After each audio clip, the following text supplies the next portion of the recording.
Hello guys, welcome to my YouTube channel Aastha study and life. जैसा कि हम सभी जानते हैं कि हमारे स्टेट में 9 से लेकर के 12 तक के सारे एग्ज़ाम्स को 2 पार्ट से बांट दिया गया है।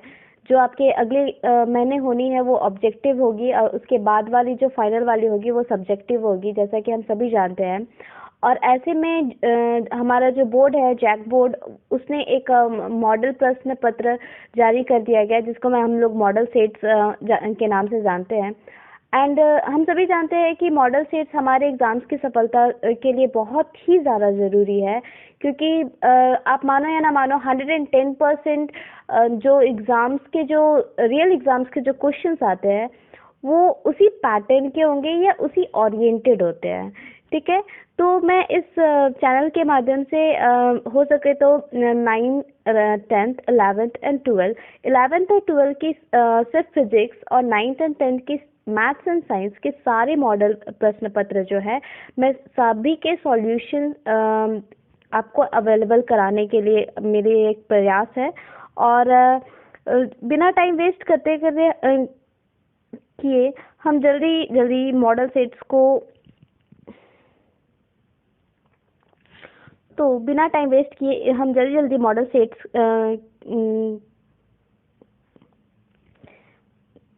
तो बिना टाइम वेस्ट किए हम जल्दी जल्दी मॉडल सेट्स के सॉल्यूशंस को आपके पास लाएंगे। और सॉल्यूशंस जो कि बहुत इम्पॉर्टेंट है, आप घर बैठे बहुत सारे क्वेश्चंस बनाते होंगे और शायद क्वेश्चंस को फिर आपको बहुत सारे क्वेश्चंस बनते होंगे क्योंकि आप पढ़ाई कर रहे हो अपने क्लासेस की। तो बट बनाते बनाते आपको डाउट्स तो आते ही होंगे और सभी क्वेश्चन सबसे नहीं बनते हैं। ठीक है, तो डाउट्स आते हैं तो आप गूगल पे सर्च करते हो, यूट्यूब पे जाते हो, स्पेसिफिकली उसको कॉपी पेस्ट करते हो या फिर टाइप करते हो, व्हाटएवर आप जो भी करते हो। बट यहाँ इस वीडियो के माध्यम से आपको आपके सारे मॉडल प्रश्न के जो आंसर्स है 9 to 12 जो भी क्लास है, तो आपको एक साथ मिल जाएंगे, एक जगह पे मिल जाएंगे, विच इज़ वेरी आपके लिए एक कोजी चीज़ होगा कि आप अब इजीली यहाँ अवेलेबल हो सकता है सारा चीज़। तो बिना टाइम वेस्ट किए हम मॉडल सेट क्लास 9 से स्टार्ट करते हैं और पहला हमारा मॉडल सेट है विषय विज्ञान है। जैसा कि आप देख रहे हैं कि समय 1 घंटा 30 मिनट का आपको दिया गया है, 1.5 घंटे का समय है, पूर्णांक 40 है। पहले इंस्ट्रक्शंस पढ़ लेते हैं। सभी प्रश्नों के उत्तर अनिवार्य है। कुल 40 प्रश्न हैं। प्रत्येक प्रश्न के लिए 1 अंक निर्धारित है। प्रत्येक प्रश्न के 4 विकल्प दिए गए हैं। हर क्वेश्चन के 4 ऑप्शंस होंगे। सही विकल्प का चयन कीजिए और गलत उत्तर के लिए कोई अंक नहीं काटे जाएंगे। That means no negative mark. आप अगर गलत उत्तर देते हो तो उसके लिए कोई पेनल्टी आपको नहीं भरनी पड़ेगी। तो देखिए, कुल 40 प्रश्न है और आपको समय कितना दिया गया है, तो 40 प्रश्न है और समय आपको दिया गया है 60 मिनट। ओके, तो इस हिसाब से देखा जाए तो हर एक क्वेश्चन के लिए आपके पास है लगभग क्या एग्जैक्टली 1.5 मिनट का आपके पास टाइम है। क्लियर है? तो ऐसा भी नहीं कर सकते कि बहुत ज़्यादा टाइम है या बहुत कम टाइम है। एक इनफ टाइम है, ऑब्जेक्टिव्स बनाने हैं, ठीक टाइम है। ठीक है, तो बिना टाइम वेस्ट किए हम लोग सॉल्यूशंस की ओर बढ़ते हैं। फर्स्ट क्वेश्चन ऐसा है कि निम्न में से कौन सदिश नहीं है। सबसे पहले तो आप लोगों ने पढ़ा है क्लास 9 में सदिश राशि और अदिश राशि, जिसको हम लोग वेक्टर क्वांटिटी और स्केलर क्वांटिटी के नाम से जानते हैं। वेक्टर क्वांटिटी यानी कि सदिश राशि क्या होती है कि जिसमें परिणाम और डायरेक्शन यानी कि दिशा दोनों की ही जरूरत होती है। दैट मीन्स मैग्नीट्यूड और डायरेक्शन दोनों की ही जरूरत होती है। अदिश राशि में आपको सिर्फ और सिर्फ परिणाम की जरूरत होती है, जिसमें सिर्फ परिणाम होते हैं, दिशा की जरूरत नहीं होती। ऐसे में आप देख रहे हैं कि विस्थापन एक सदिश राशि है, त्वरण, वेग सभी में दिशा की जरूरत होती है। और दूरी एक ऐसा फिजिकल क्वांटिटी है जिसमें आपको दिशा की जरूरत नहीं पड़ती। तो दूरी जो है इसमें सदिश नहीं है। ठीक है दोस्तों, आगे बढ़ते हैं। वेग में परिवर्तन के दर को कहते हैं। ये बहुत इजी क्वेश्चन है और आप लोगों ने बार बार इसे पढ़ा है क्लास में कि वेग में परिवर्तन के दर को त्वरण कहते हैं, वेग में परिवर्तन के दर को त्वरण कहते हैं, आपने बहुत बार ऐसे पढ़ा होगा। ठीक है, तो वेग में परिवर्तन के दर को त्वरण कहते हैं। जैसे कि a equals to v minus u by t होता है, तो v जो होता है वो अंतिम वेग होता है और u जो होता है वो प्रारंभिक वेग होता है। तो अंतिम वेग माइनस प्रारंभिक वेग, दैट मीन्स वेग में परिवर्तन। और दर निकालने का मतलब है कि टाइम से आप डिवाइड कर दो, दैट मीन्स क्या, वेग में परिवर्तन के दर को त्वरण कहते हैं। ऑप्शन नंबर बी 2 का सही आंसर है। चाल और वेग का मात्रक क्या होता है? देखिए, चाल का मात्रक तो किलोमीटर प्रति घंटा होता है और वेग का मात्रक मीटर पर सेकेंड होता है। लेकिन अगर दोनों के परसेप्शंस में लिए जाए तो ये ऑप्शन नंबर ए ही यहाँ करेक्ट होगा, क्योंकि देखा जाए तो मीटर पर सेकेंड, क्योंकि किलोमीटर पर सेकेंड, किलोमीटर को अगर आप अलग क्वांटिटी मतलब किलोमीटर प्रति घंटा को आप अगर देखा जाए तो किलोमीटर को मीटर में चेंज कर सकते हैं, आवर को सेकेंड में चेंज कर सकते हैं, तो विच इज़ फाइन। ठीक है, आप वेग या चाल के मात्रक को मीटर पर सेकेंड ही लोगे। मीटर, चूंकि इसमें अब आगे के ऑप्शंस देख लेते हैं। मीटर पर सेकेंड स्क्वायर, ये तो त्वरण की यूनिट होती है। न्यूटन फोर्स की यूनिट होती है। Newton metre square, that is क्या, फोर्स इनटू एरिया, है ना।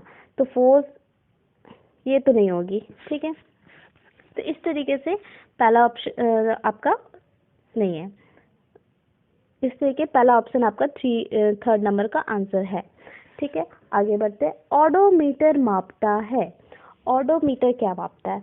आपके एनसीईआरटी बुक में, टेक्स्ट बुक जो है उसमें एक क्वेश्चन दिया होगा कि एक ऑडोमीटर समथिंग ऐसे करके कुछ क्वेश्चन है, मुझे याद आ रहे हैं।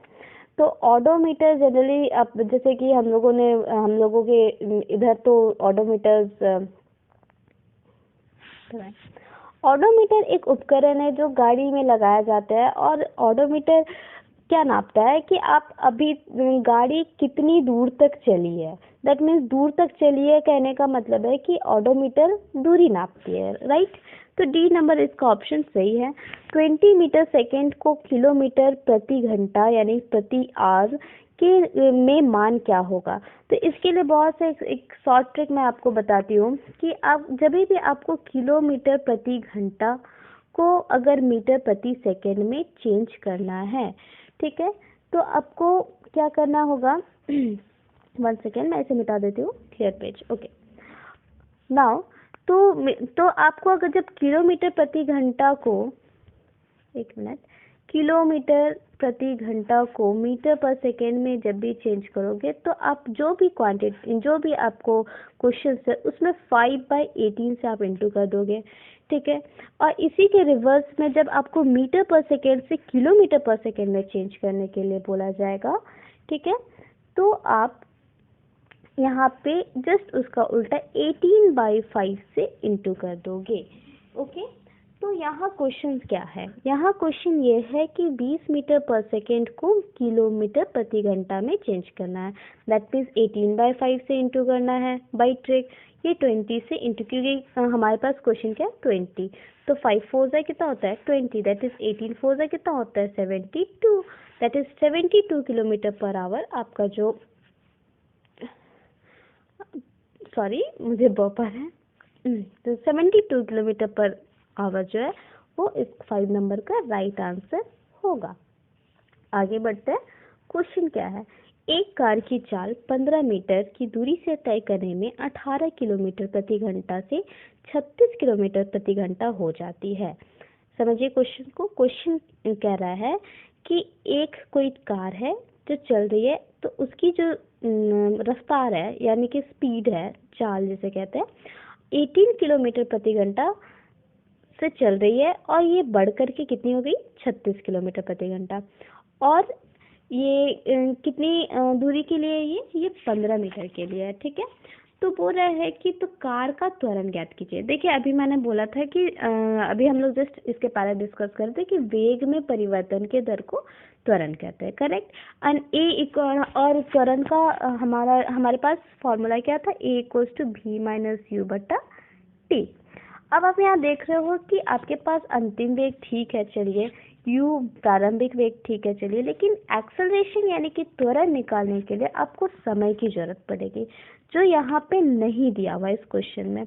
लेकिन हाँ, ये क्वेश्चन तो यहाँ पे अब हम पहले क्या करेंगे कि यहाँ समय निकालेंगे। क्लियर है? समय कैसे निकालेंगे तो मैं बताती हूँ, क्योंकि आपने पढ़ा हुआ है कि speed equals to distance by time होता है। क्लियर है?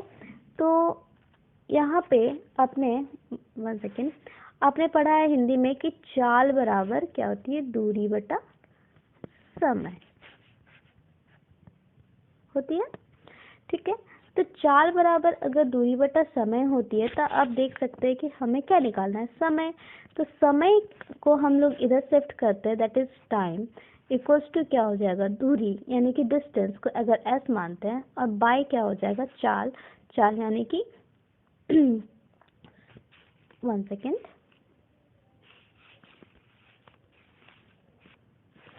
तो हमारे देखें कि चाल बराबर क्या होती है, दूरी बटा समय। ठीक है, दूरी बटा समय। ठीक है, तो दूरी बटा समय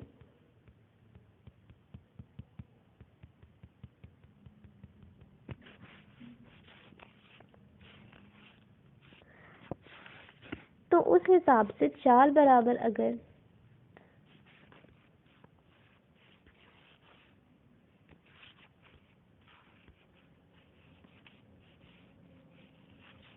ओके, तो चाल बराबर आपकी होती है दूरी बटा समय, दूरी बटा समय।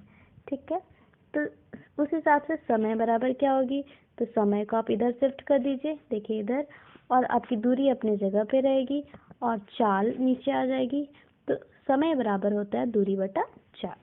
ठीक है, अब यहाँ पे हम देख रहे हैं कि मेरे पास एक फॉर्मूला आ गया है कि समय बराबर दूरी बटा चाल। आप इसे अपने कॉपी पे भी लिख सकते हैं। अब मैं बता रही हूँ कि यहाँ पे जो सभी जो चार चाल दिए हुए हैं वो किलोमीटर प्रति घंटा में दिए हुए हैं, और हम लोग जानते हैं कि एक्सेलरेशन यानी कि त्वरण का जो मान आता है वो मीटर पर सेकेंड स्क्वायर में आता है।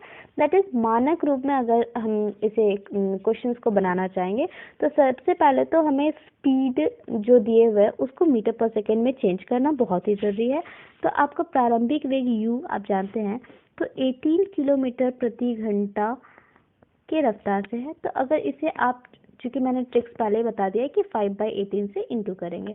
ठीक है, तो 18 कट रहा है, तो आपके पास कितना बच रहा है, 5 मीटर पर सेकेंड, यानी कि 18 वाला को हम लोग 5 कंसीडर कर सकते हैं, लेकिन मीटर पर सेकेंड में।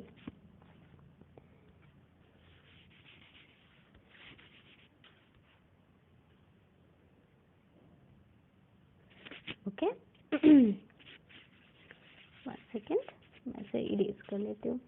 तो 5 मीटर पर सेकेंड, तो ये है मेरा 5, और उसी तरीके से 36 इंटू 5/18, दैट इज 18 टू ज़ा 36 होता है, दैट इज 5 टू ज़ा कितना हो गया, 10। तो ये 36 किलोमीटर 30 मीटर पर सेकेंड में, दोनों मीटर पर सेकेंड में। ठीक है, ये हमारा आ गया। ठीक है, अब 1 सेकेंड, मैं इसे साफ कर लेती हूँ। हाँ, ठीक है, तो हमारे पास, एक मिनट, हाँ, तो चूंकि हम लोगों ने पहले से वहाँ पे लिखा हुआ है कि दूरी बराबर क्या होती है, सॉरी, समय बराबर क्या होती है, दूरी बटा चाल। दूरी कितनी की है, 15। ठीक है, एंड चाल इज 10 + 5 दैट इज 15।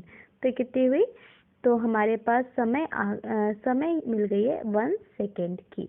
अब हम लोग इसका आंसर निकाल सकते हैं। ठीक है, तो चूंकि acceleration equals to v - u/t होता है, v का वैल्यू 10 है, u का वैल्यू 5 है, एंड t हमने निकाला है 1।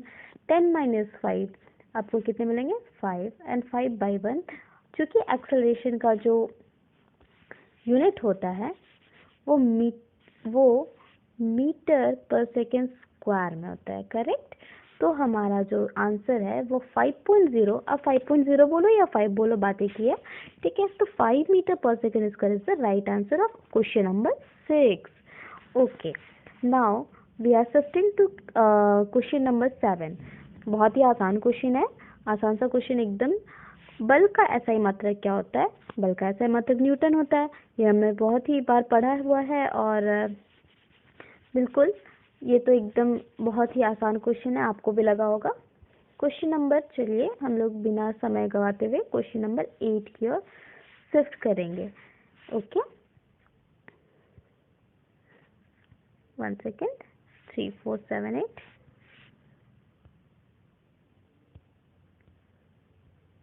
हाँ, क्वेश्चन नंबर 8 क्या कह रहा है? 1 न्यूटन किसके बराबर है? 1 न्यूटन किसके बराबर है? तो सिंपल सा बात है, न्यूटन अभी हम लोगों ने पढ़ा कि बल का मात्रक क्या होता है, न्यूटन। दैट मीन्स क्या, अभी हम लोग मैं देखूँ, फोर्स इक्वल्स टू क्या होता है, द्रव्यमान गुना त्वरण, यानी मास इनटू एक्सेलरेशन। तो 1 न्यूटन लाने के लिए ऑब्वियसली आपको 1 केजी का द्रव्यमान चाहिए और साथ में 1 सेकेंड, तो force into mass into acceleration होता है।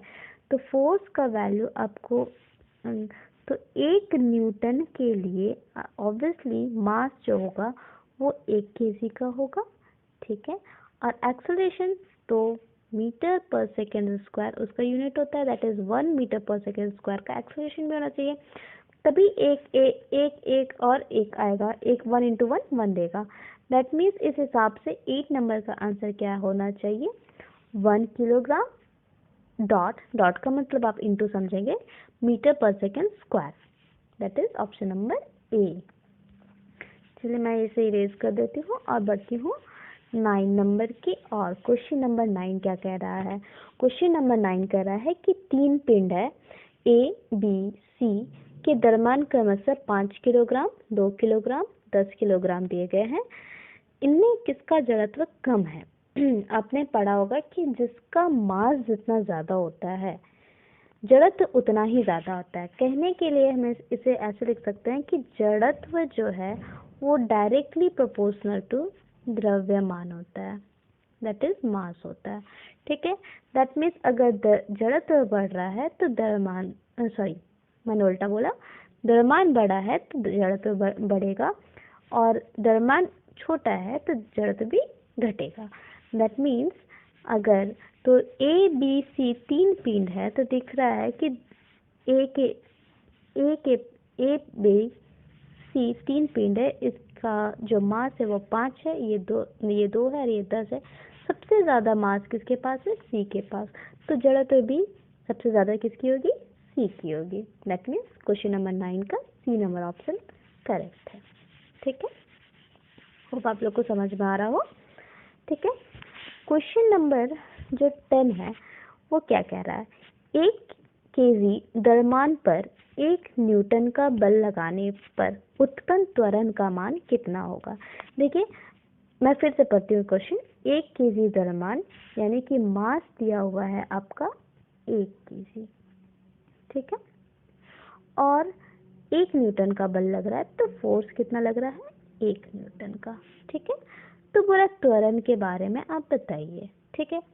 आपने आप जानते हो कि फोर्स इक्वल्स टू क्या होता है, ठीक है। मैं ऐसे बता देती हूँ, फोर्स इक्वल्स टू क्या होता है? तो फोर्स इक्वल्स टू क्या होता है? एम ए, ठीक है। जिसमें फोर्स 1 दिया है, मास कितना दिया है? 1 इंटू क्या? एक्सेलरेशन। दैट मीन्स एक्सेलरेशन का वैल्यू कितना होगा? एक्सेलरेशन का वैल्यू 1/1, दैट इज क्या? 1 ही होगा, ठीक है। लेकिन एक्सेलरेशन का यूनिट क्या होता है? तो फिर से मैं बता रही हूँ, metre per second square. Answer क्या है आपका? 1। तो आंसर क्या होगा? 1 मीटर पर सेकेंड स्क्वायर। अब देखती हूँ कौन सा ऑप्शन में 1 मीटर पर सेकेंड स्क्वायर है। तो option number D, which is the right answer of question number 10। Now we are shifting to question number 11। Newton के गति के पहले नियम से क्या मिलता है? आपने पढ़ा हुआ है कि न्यूटन के 3 नियम होते हैं गति के, ठीक है। पहला नियम क्या बताता है, मैं इसे थोड़ा सा डिटेल में बताऊंगी। पहला नियम ये बताता है कि कोई भी वस्तु अगर रेस्ट पोजीशन में है, दैट मीन्स विराम अवस्था में है, तो वो वस्तु विराम अवस्था में ही रहेगी और कोई वस्तु अगर मूविंग पोजीशन यानी कि मोशन में है, या फिर कह सकते हैं कि गति अवस्था में है या गतिमान है, तो वो गति अवस्था में ही रहेगी जब तक कि कोई बाहरी बल, एक्सटर्नल फोर्स उस पर काम ना करे। और जड़त्व के बारे में हमने ये पढ़ा है कि जड़त्व को हम लोग इनएबिलिटी या एबिलिटी दोनों की तरह से लेते हैं। जड़त्व कहने का मतलब है कि एक कोई वस्तु, ठीक है, पृथ्वी के सरफेस से, अर्थ सरफेस से किस बल के साथ अपने स्टेट को, चाहे वो रेस्ट पोजीशन में हो, चाहे वो मोशन में हो, अपने स्टेट को बरकरार रखती है या अपने स्टेट को बनाए रखती है। या हम इसको इनएबिलिटी या के तौर पे भी ले सकते हैं कि कोई भी वस्तु अपने स्टेट को खुद ब खुद चेंज नहीं कर पाती है। इसे भी हम जड़त्व के एक प्रेफरेंस में ले सकते हैं कि हाँ, ऐसे भी हम लोग सोच सकते हैं। ठीक है, तो जड़त्व का जो नियम है, जड़त्व की परिभाषा, तो अब हम टैली करेंगे। न्यूटन का पहला नियम क्या बोला कि वस्तु अपनी अवस्था खुद ब खुद चेंज नहीं करेगी जब तक कि कोई बाहरी बल कार्य ना करे। जैसे कि आप एक नॉर्मल सा कोई चेयर का उदाहरण ले लीजिए या टेबल आपके रूम पे है। टेबल विराम अवस्था में, जब तक कि आप उस पर कोई भी एक्सटर्नल फोर्स नहीं लगाते, वो अपनी स्थिति नहीं छोड़ने वाली है। दैट मीन्स वो टेबल का जड़त्व है। ठीक है, तो न्यूटन के पहले के गति के नियम से ये जड़त्व की परिभाषा का आइडिया हमें मिलता है। तो 11 का जो आंसर है वो ऑप्शन नंबर बी होगा। अब चलिए हम आगे चलते हैं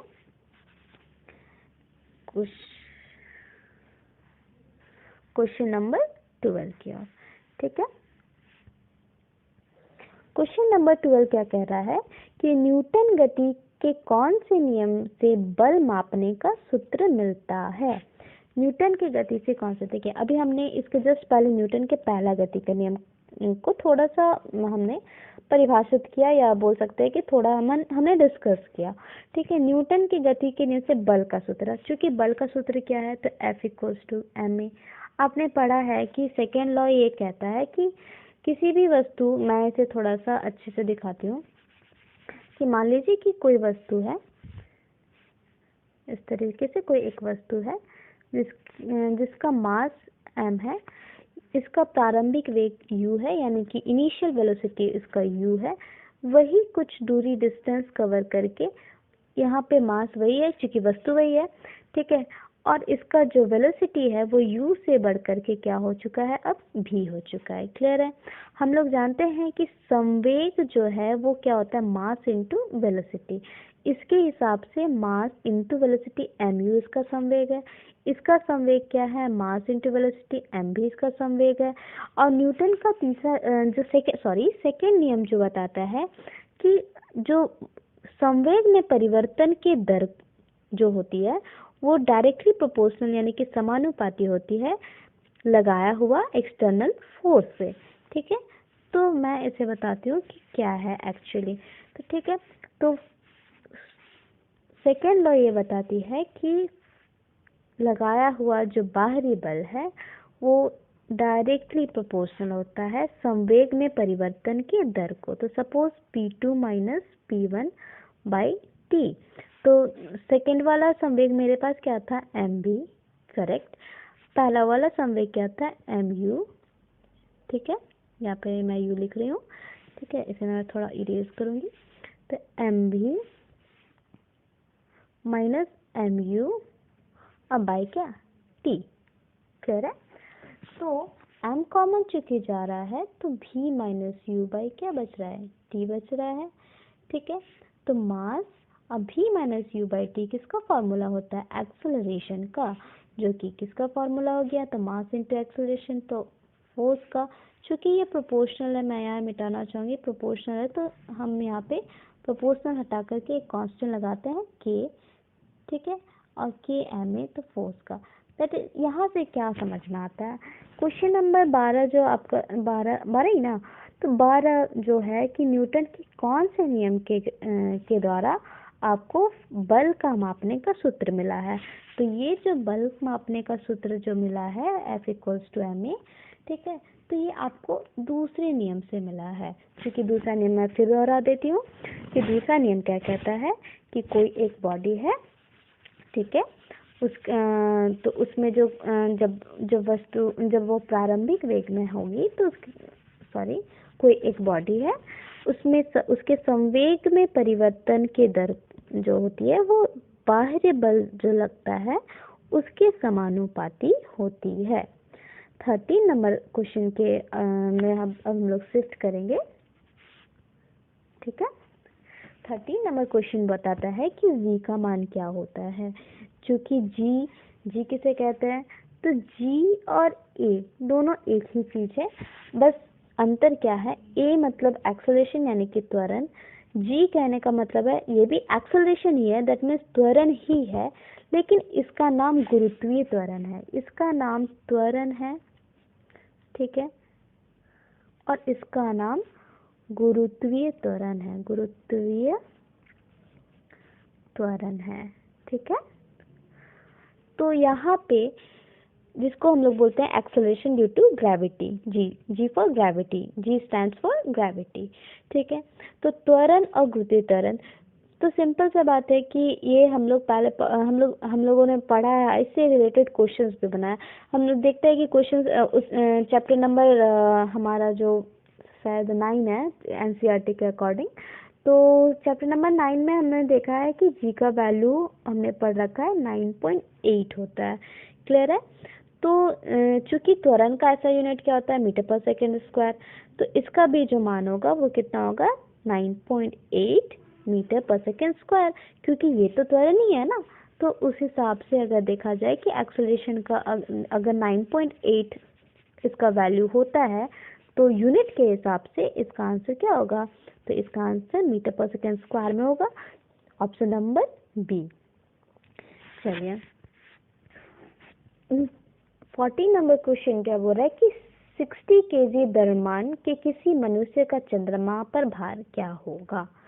आपने पढ़ा है कि अपने साइंस बुक में कि किसी भी वस्तु का द्रव्यमान पृथ्वी में जितना भी है, चंद्रमा में उसका 1/6 भाग हो जाता है।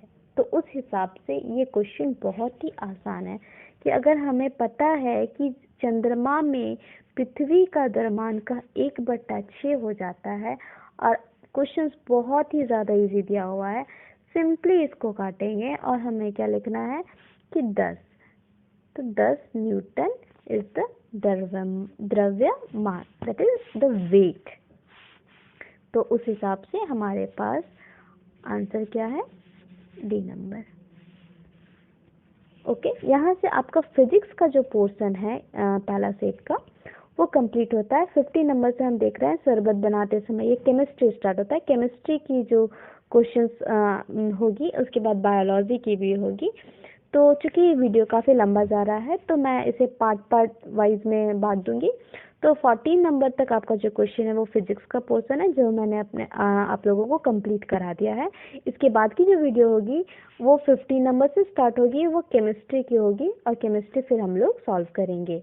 तब तक के लिए थैंक यू, देखने के लिए बहुत ही तब तक के लिए धन्यवाद। अगर आपको मेरा वीडियो अच्छा लग रहा है तो लाइक सब्सक्राइब करे या ना करे वो आपकी मर्जी है, बट मेरा एक इनिशिएटिव आइडिया क्या था कि ऐसे स्टूडेंट्स जो शायद ट्यूशन अफोर्ड नहीं कर पाते, या फिर बहुत ज़्यादा गांव में रहते हैं, ट्यूशन करते हैं, या फिर उसके ट्यूशन्स में मॉडल सेट्स वगैरह नहीं सॉल्व कराए जाते हैं, या उतनी अच्छी शिक्षा नहीं मिल पाती है। लेकिन आज के टाइम पे फ़ोन तो सभी के पास है, सभी के घर में है, ठीक है।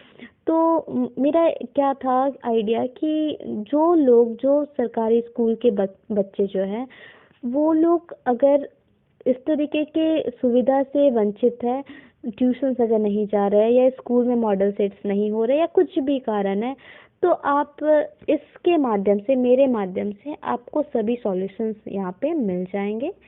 आपको अच्छा लगता है तो आप सब्सक्राइब करो, आपको अच्छा लगता है तो आप लाइक करो, शेयर करो, आपको अच्छा लगता है तो। अदरवाइज मुझे इससे कोई पब्लिसिटी नहीं करना। मुझे उन स्टूडेंट्स तक पहुंचना है जो लोगों को अच्छे ट्यूशंस नहीं अवेलेबल होते हैं, अच्छे टीचर्स नहीं मिलते हैं, या स्कूल्स में उतनी अच्छी पढ़ाई नहीं होती है, ठीक है। तो उन लोगों को हेल्प मिल जाए, बस मेरा यही मोटिव है। ठीक है, तब तक के लिए थैंक यू।